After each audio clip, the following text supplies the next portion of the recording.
आज हमारे साथ पीके नामबियाल साहब जुड़ रहे हैं, राजनीतिक विश्लेषक हैं।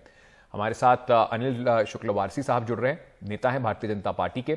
ऋषि मिश्रा हैं, कांग्रेस के समर्थक हैं। और हमारे साथ अतुल पाटिल साहब जुड़ रहे हैं, प्रवक्ता हैं कांग्रेस पार्टी के। आप चारों का बहुत बहुत धन्यवाद, स्वागत आपका सवाल इंडिया का में।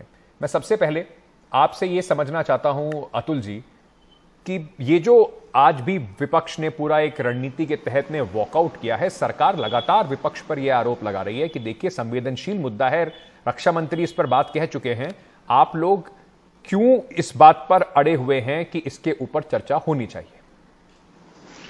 देखिए, सबसे पहले तो यह बात मैं स्पष्ट कर दूं कि देश के जवानों ने कल भी अपनी शौर्यता दिखाई थी, आज भी दिखा रहे, आने वाले दिनों में भी दिखाने वाले हैं। It's not about army, it's not about our soldier and nobody is questioning our soldiers and their bravery। लेकिन हम लोकतंत्र में हैं और लोकतंत्र में सरकार की भूमिका अहम होती है, क्योंकि सरकार का उत्तरदायित्व लोगों के प्रति होता है। 1962 में जब वॉर चल रहा था, तब संसद का विशेष अधिवेशन बुलाने की मांग तब के विरोधी पक्ष नेता जो थे अटल बिहारी वाजपेयी, उन्होंने की थी। 36 साल की उम्र के थे और उन्होंने ऐसे ऐसे सवाल दागे थे कि संसद में सवाल खड़ा हुआ था कि ऐसे सवाल नहीं पूछने चाहिए, तो नेहरू जी ने कहा था नहीं नहीं, देश की जनता को पता होना चाहिए। चर्चा हुई थी। करगिल के वक्त स्वर्गीय अटल बिहारी वाजपेयी जी देश के प्रधानमंत्री थे, सर्वदलीय बैठक बुलाई गई, पूरे विपक्ष को विश्वास में लिया गया, संसद में चर्चा हुई, संसद के थ्रू एक मैसेज गया जनता में कि हम जो करना चाहिए एज ए कंट्री हम कर रहे हैं। ये 2014 के बाद क्या हो गया है? लोकतंत्र खत्म हो गया है, हम करें सो कायदा। और कल का जो राजनाथ सिंह जी का स्टेटमेंट है उसमें तो सच्चाई होनी चाहिए। कर्नल अजय शुक्ला जी कहते हैं, मैं किसी पॉलिटिशियन का स्टेटमेंट नहीं बता रहा हूं, कर्नल अजय शुक्ला जी कहते हैं कि 35 हमारे जाबाज सिपाही जो है वो सीरियसली इंजर्ड है। ये मैं अपने मन मर्जिया नहीं कह रहा हूं, this is the statement of mister Ajay Shukla, very स्टेटिंग कि 35 लोग जो है 35 वो इंजर्ड हुए, 7 जो है वो सीरियस है। तो इसके बारे में भी आप झूठ कहते हो। लेकिन पाटिल साहब, ये कैसे तय होगा कि कर्नल साहब जो जानकारी दे रहे हैं वही सत्य जानकारी है? ये तो पिक एंड चूज हो जाएगा ना, कि अगर कर्नल साहब ने कोई जानकारी दी आप उसे मान लेंगे कि ये सत्य जानकारी है, अगर सेना और सरकार उसके बारे में कुछ कहेगी तो आप मान लेंगे असत्य जानकारी। आप एक जिम्मेदार सैन्य अधिकारी के ऊपर उंगली उठा रहे हो। मैं नहीं उठा रहा हूं, मैं आपके ऊपर उंगली उठा के कह रहा हूं कि आप कौन सी इंफॉर्मेशन को कैसे वेरीफाई करके मानेंगे कि वो सत्य है और क्या असत्य है, मैं उस पर उंगली उठा रहा हूं। ऐसा है, उनका ये स्टेटमेंट है, ही इज अ कर्नल और उनका स्टेटमेंट है, मैं अपने तरफ से नहीं कह रहा हूं। मेरी एक सवाल आपसे अंकित जी, आप बड़े जिम्मेदार पत्रकार हो, एनडीटीवी बड़ा जिम्मेदार चैनल है जी, तो मुझे एक बात बताइए, क्या सरकार का लोकतंत्र में लोगों के प्रति उत्तरदायित्व होता है कि नहीं होता है? बिल्कुल होता है, और आपने शायद सुना होगा, मैंने शुरुआत ही इस बात से की कि सरकार। अंकित जी नहीं अंकित जी, आपने जो शुरुआत की थी वही ऑब्जेक्शनेबल है। अच्छा। जो मैंने स्टेटमेंट में आया, मैंने कह दिया और मैं चल दिया, ये लोकतंत्र नहीं है साहब। मैं आया, मैंने चर्चा की, मैंने सच रखा, विपक्ष को विश्वास में लिया, देश को विश्वास में लिया संसद से, ये सवाल, और फिर मैंने कार्रवाई की। पाटिल साहब, शायद आप भी और बाकी सारे बड़े सारे चैनल्स पे जाते होंगे, वहां पर इस तरह की आदत नहीं होगी। ये सवाल सरकार से लगातार कल से एनडीटीवी और कम से कम मैं तो जरूर लगातार पूछ रहा हूं और अभी भी पूछेंगे, लेकिन जब कांग्रेस से सवाल पूछा जाएगा तो वो कांग्रेस से सवाल होगा। इसी वजह से अब मैं जाता हूं अतुल जी, अगर आप मुझे इजाजत दें तो मैं अनिल शुक्ला साहब के पास जाके उनसे भी यह सवाल पूछना चाहता हूं कि ऐसी क्या मजबूरी हो जाती है सरकार की कि सरकार विपक्ष को अपना दुश्मन क्यों मान बैठती है?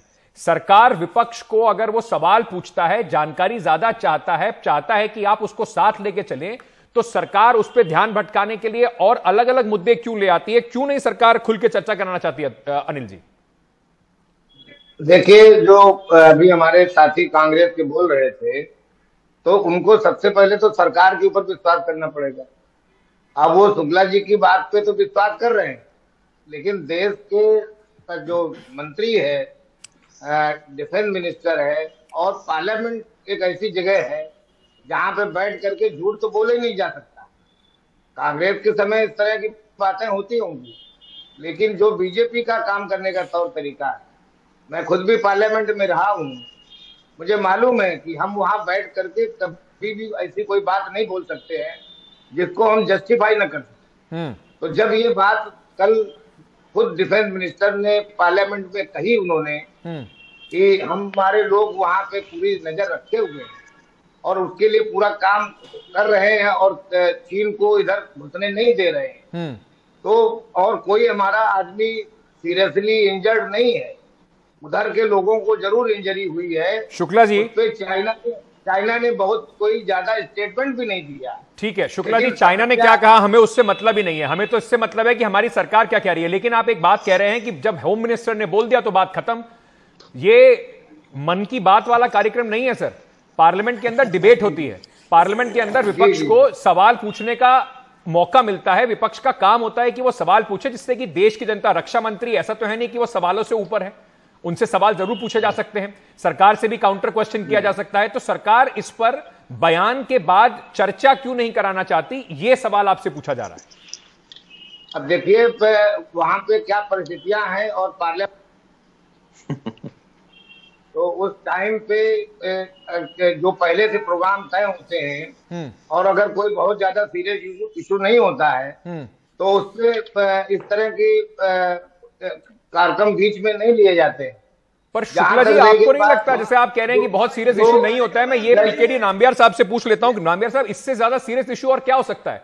देश की सीमा जो है या देश के सिपाही जो हैं और देश की अखंडता जो है, उससे सीरियस इशू क्या हो सकता है कि उसके ऊपर डिबेट ना कराई जाए?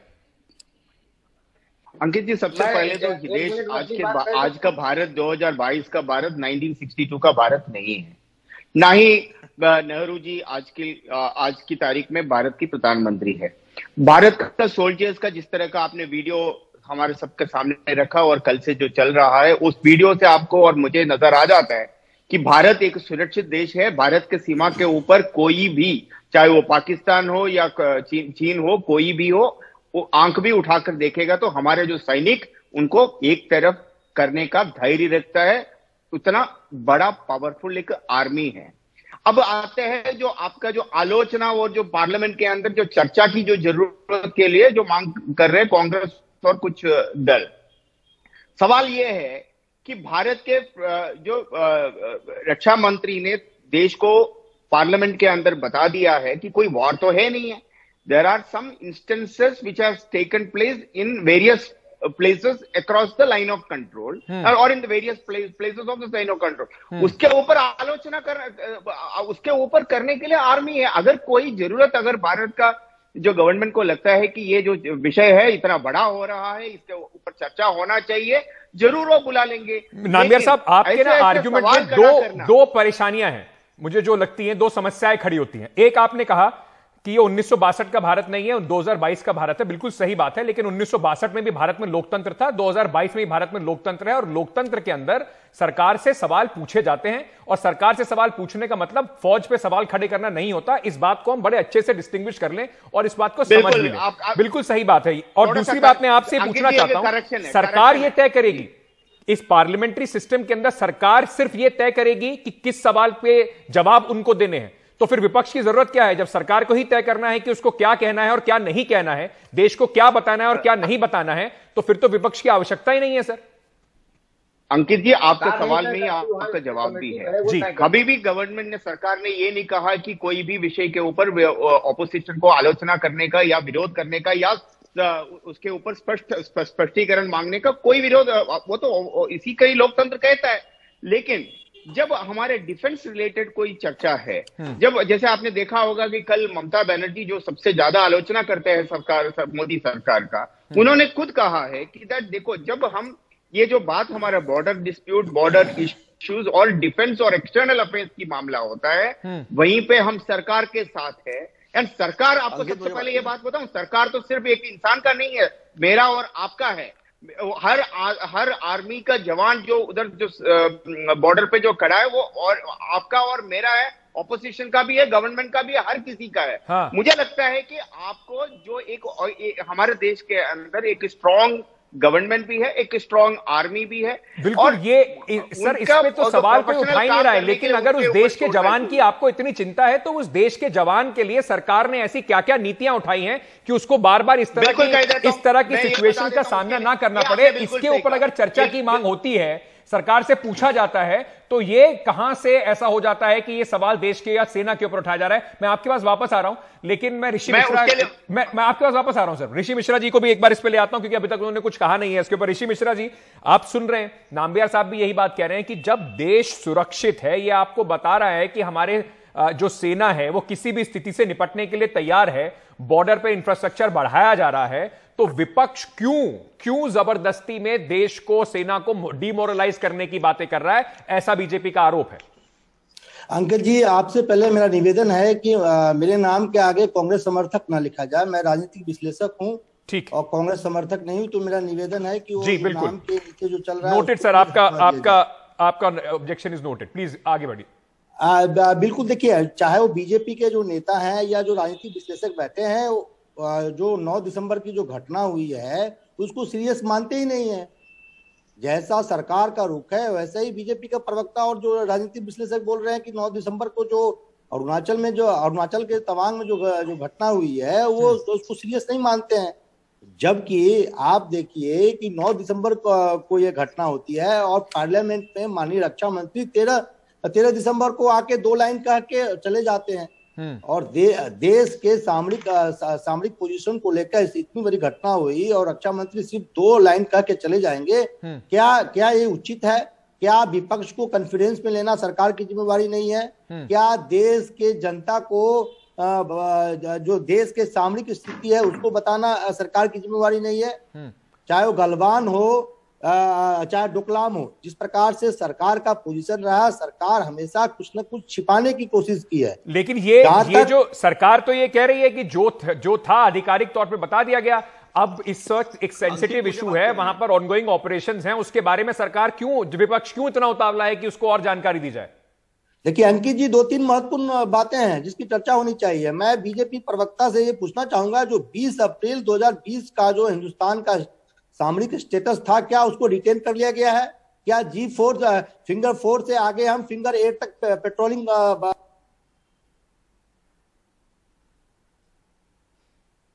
सर आप केंद्र सरकार को देना होगा। ठीक है, केंद्र सरकार से लगातार इस बारे में सवाल पूछे जा रहे हैं। लेकिन अतुल जी, जब कल आपने देखा होगा किस तरीके से होम मिनिस्टर साहब भी सामने आए, उन्होंने कहा कि देखिए विपक्ष जो है वो सीरियस ही नहीं था इन सब मुद्दों को लेकर। जो राजनाथ सिंह साहब ने जब कह दी गई थी, ये बात हो गई थी कि वो बयान देंगे, उसके बाद हंगामा करने का मतलब क्या था? वो तो कह रहे हैं कि शायद आप लोगों की मंशा में ही कुछ कमी है, आप लोगों को डर है कि कहीं पुराने आपके राज ना बाहर आ जाएं, इस वजह से आप लोग इतना हंगामा कर रहे हैं। अब मैं यहां से मांग करता हूं कांग्रेस का नुमाइंदा करके 1962 में एंडरसन रिपोर्ट जो है उसको पब्लिक किया जाए। सुभाष चंद्र बोस के बारे में भी पब्लिक करना पड़ा था, मुंह की खानी पड़ी थी। तो जो बात कॉन्फिडेंस में लेके रहना चाहिए हमने रखी, इन्होंने नहीं रखी। अब क्रोनोलॉजी समझिए आप। क्रोनोलॉजी ये है कि देश के प्रधानमंत्री है, कहते हैं कोई ना कोई घुसा है, ना कोई पोस्ट बनी है, ना कोई आया है, और उसके बाद 1 महीने के बाद डिसएंगेजमेंट चालू होता है। 15 मीटिंग होती है हमारी कमांडर टू कमांडर लेवल पर, 15 मीटिंगें होती है और डिसएंगेजमेंट होती है। कहां से होती है डिसएंगेजमेंट? वाई पॉइंट, बॉटलनेक जिसे हम कहते हैं, डेप्चोंग में, वहां पर 7 किलोमीटर की रेंज में हमारी दौलत बेग ओल्डी है, और वहां आर्टिलरी रेंज में तक वो लोग पहुंच गए हैं। पेंगोंग त्सो लेक के साउथ में उन्होंने 2-2 ब्रिजेस बना लिए हैं। उत्तराखंड में आके हमारा ब्रिज गिरा के चले जाते हैं। अरुणाचल में उन्होंने गांव बसा लिया, और आज हमारा अंकित जी आपको मुझे लगता है कुछ तकनीकी खामी हो गई है हमारे देश के प्रधानमंत्री, सुनिए, और हमारे देश के प्रधानमंत्री इतना भी गुर्दा नहीं रखते, 56 इंच का सीना, कहते हैं कि पार्लियामेंट में आकर बात करें। आप डिफेंस मिनिस्टर से बात कराते हो, फॉरेन मिनिस्टर कहां है? डिफेंस मिनिस्टर की जिम्मेदारी है, तो डिफेंस मिनिस्टर ही इस पर बात करेंगे। नामबियार साहब जवाब देना चाहते हैं। अंकित त्यागी जी, नामबियार साहब जवाब देना चाहते हैं, इनको जवाब सुन लीजिए, फिर आप दोबारा नहीं, मेरा नहीं, पूरा नहीं हुआ। देश के प्रधानमंत्री का जिम्मा है सबसे पहले। ठीक है, देश के सुरक्षा के और सीमाओं के बारे में बात आई तो देश के प्रधानमंत्री का जिम्मा है, और आज तक चाहे नेहरू जी सर, हो, जब प्रधानमंत्री जी आके बोलेंगे तो फिर विपक्ष कहेगा कि देखिए इनके बाकी मिनिस्टर्स की जरूरत ही क्या है, हर चीजें प्रधानमंत्री जी बोल देते हैं। जब डिफेंस मिनिस्टर बात कर रहे हैं तो आप कह रहे हैं कि देखिए प्रधानमंत्री क्यों नहीं बोल रहे, डिफेंस मिनिस्टर क्यों बोल रहे हैं। लेकिन नामबियार साहब देखिए, कुछ सवाल तो बड़े वाजिब। सरकार बात करती है, सरकार बार बार कहती है कि हम लोगों ने पूरा देश को सिक्योर करा हुआ है, हमारी स्ट्रांग सेना है। एक बात यह भी सच है कि आपने जो गलवान के बाद जिस तरीके से कहा था कि बड़ा ऑफेंसिव हो रहा है चाइना के ऊपर, टिकटॉक हमने बैन कर दिया, आप अभी के आंकड़े उठा के देख लीजिए, भारत का चीन को एक्सपोर्ट तो कम हो गया है और चीन से भारत का इंपोर्ट है वो बढ़ गया है। तो अगर सरकार इस तरीके की चीजें करेगी, यूनाइटेड नेशंस के अंदर उइगर मुस्लिम्स को लेकर, ह्यूमन राइट्स को लेकर चीन की खिलाफत के लिए एक रेजोल्यूशन आता है, भारत उसमें वोट नहीं करता है, तो जब हम खुद ही अपनी पॉलिसी को स्ट्रांग नहीं करेंगे, क्लियर मैसेज नहीं भेजेंगे, तो सवाल तो उठेंगे ना सर। आयात इसमें दो बात बढ़ गए हैं। दो बात पहली बात, एक मिनट उनको चुप कराओगे तब मैं बोलूंगा। एक बात यह है कि दैट अगर पहली बात तो यह है कि दैट आलोचना विपक्ष जिस तरह से अभी कर रहा है, 2014 से पहले कितने हमारे जो बॉर्डर इंफ्रास्ट्रक्चर रेडी था और 2024 से 2022 तक कितनी फर्क हो चुका है आपको पता है। 2014 से पहले देश के अंदर कुछ भी नहीं था, इसी वजह से कांग्रेस से सरकार को हटा दिया गया। अब आप मुझे बताइए 2014 से लेकर 2022 के बीच में क्या हुआ है? भूल जाइए 62 से लेकर 14 तक का भारत में कोई काल भी था, अभी का बताइए कि सरकार क्या कर रही है। नहीं, आजादी मिली 2014 को, मान लीजिए आजादी 14 को मिली। अपनी बात पूरी रखने दीजिए, उन्होंने आपके बीच में नहीं बोला, उन्हें अपनी पूरी बात रखने दीजिए। मैं एनडीटीवी हूं, इसलिए मैं लड़ने के लिए तैयार नहीं होता, मैं ठीक से बात करने के लिए कोशिश करता हूं, एक दूसरे के ऊपर नहीं। पहली बात यह है कि इन्होंने जिस तरह से बोला है कि तिब्बत के अंदर चाइना ने सड़क बना दिया, एयर स्ट्रिप बना दिया, टनल बना दिया, सब कुछ ऐसे ऐसे गिनवा दिया। मैं इसलिए इस बात के ऊपर मुझे दुख और आलोचना है कि ये जो विपक्ष का नेता है उनको इतना नहीं पता है कि हमारे देश के अंदर, हमारे बॉर्डर के अंदर और हमारे रोड इंफ्रास्ट्रक्चर, टनल इंफ्रास्ट्रक्चर और किस तरह का जो बॉर्डर इंफ्रास्ट्रक्चर बढ़ चुका है, इसके ऊपर भी तो कभी तो बात कर लीजिए ना, आपको भी गर्व महसूस होगा और भारत का ये जो हमारे जो चैनल में जो भी लोग हमारे को देखते हैं उन लोगों को भी गर्व महसूस होगा। मैं ये कहना चाहता हूं कि आलोचना जरूर करो, बट दूसरे को तारीफ करते हुए इतना भी तो देख लो अपना घर के अंदर भी तो कुछ बड़े अच्छे चीज हो चुका है कि नहीं है। आज की तारीख में हमारे सबसे बड़े जो हवाई जहाज भी उतर सकता है। आपको इधर से मानसरोवर, कैलाश मानसरोवर तक तो सड़क बन रहा है, पिछले 70 साल में तो नहीं बना पाया ना। सर, अगर कोई बना रहा है तो उसको तारीफ भी करना शायद इसी वजह से देश ने प्रधानमंत्री नरेंद्र मोदी के ऊपर विश्वास किया था, उनको इसी वजह से 2 बार देश का प्रधानमंत्री बनाया। लेकिन मैं फिर से छोटा सा आपसे वो सवाल दोहरा देता हूं कि क्यों ऐसा है कि हमारी पॉलिसी बहुत सख्त नहीं दिखाई पड़ रही है। फौज को छोड़ दीजिए, हमारी डिफेंस पॉलिसी हो सकता है और स्ट्रांग हुई हो, इंफ्रास्ट्रक्चर और स्ट्रांग हुआ हो, लेकिन हमारी सामरिक कूटनीतिक पॉलिसी में अभी भी क्यों खामी दिखाई पड़ती है? क्यों ऐसा है कि हमारी डिफेंस पॉलिसी को, हमारी कूटनीतिक पॉलिसी जो है वो ठीक तरीके से बैक नहीं कर रही है? क्यों अभी भी हमारा जो इंपोर्ट है चाइना से वो बढ़ता जा रहा है, हमारा एक्सपोर्ट कम होता जा रहा है? अंकित जी, मैं एक अंधभक्त नहीं हूं, चाहे कोई भी किसी व्यक्ति का या किसी पार्टी का, लेकिन मैं आप एक एंटरप्रेन्योर होने से मैं एक सच बता देता हूं कि ये मैं भी खुद महसूस करता हूं कि हमारा जब इंपोर्ट और जो हमारे जो कमर्शियल और जो बिजनेस इकोनॉमिक जो एक्टिविटी चाइना के साथ बढ़ते जा रहे, दूसरी तरफ चाइना हमें अटैक करते, उससे तो मैं भी बहुत चिंतित हूं। मुझे लगता है कि हमारी सरकार को बहुत जबरदस्त उसके ऊपर भी कार्रवाई करना चाहिए। लेकिन एक और चीज आपको समझना है कि कोई भी पढ़ा लिखा बंदा, कोई भी आर्थिक हमारे गतिविधियों को देखने वाला किसी को भी समझ में आ जाएगा, ग्लोबल सप्लाई चेन का लगभग 80% चाइना पिछले काफी सालों से खुद अपना मुट्ठी के अंदर रखा हुआ है। उसका एक तरह से भारत भी विक्टिम है। शायद इसी वजह से हमें, जो प्रधानमंत्री जी खुद कहते हैं, मैं उन्हीं की बात को आगे रखते हुए कह रहा हूं कि आत्मनिर्भर भारत बनाने की जरूरत है, क्योंकि चाइना चाहे दुनिया में कुछ भी करता हो, हमारे लिए इमीडिएट थ्रेट है। सलामी स्लाइसिंग जो जनरल रावत ने जो शब्द कहा था, जो बात कही थी, उसी की पॉलिसी पे वो चलता आ रहा है और लग नहीं रहा कि उसे किसी भी तरीके का उसकी पॉलिसी में कोई बदलाव हो रहा है। इसी वजह से शायद पूरे देश को, पक्ष को, विपक्ष को, जनता को साथ होकर, एक सार होकर चाइना के खिलाफ अपनी रणनीति, कूटनीति को बिल्कुल धारदार बनाना पड़ेगा। बहुत बहुत शुक्रिया आप चारों का हमारे साथ जुड़ने के लिए।